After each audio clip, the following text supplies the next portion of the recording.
Hello. This is going to be a more rambly speed paint. You're going to be the victims of my biggest and longest standing special interest, Warrior Cats lol. To give context first, this is a sticker set of female characters from the Warriors series. To start with, my favorite sister duo Squirrelflight and Leafpool, aka what is with the writers demonizing to women who did nothing wrong? I've always felt a connection with Squirrelflight, and she is my favorite character in the entire franchise. She has the opportunity to be such an interesting and groundbreaking character if she was utilized correctly, though she keeps getting used for the wrong things. And Leafpool is so complex, and it feels like in discussions about her agency, and feelings on topics, she is in the middle of get ignored. And this is to transition to another character I find a lot in common with, Mothwing.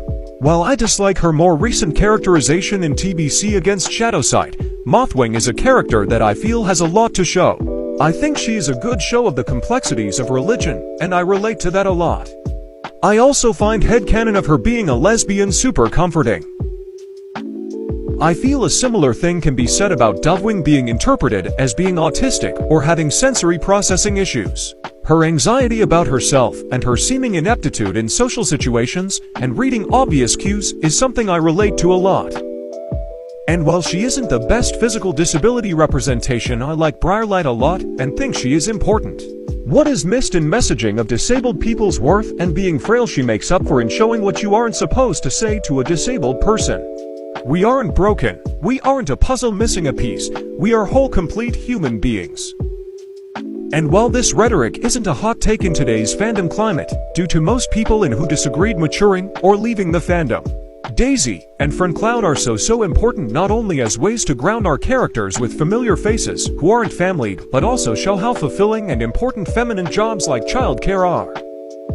And to wrap up, I want to touch on two new faces who have gotten the blunt of the writing, Bristlefrost and Sparkpelt. While I am not a fan of the patch in the middle of the arc where Bristlefrost lost who she was to be a love interest, I do think they wrapped her up in a narratively and character satisfactory way. And while I don't like the foundation, I find her and Rootspring's relationship to be one of the better ones in the end.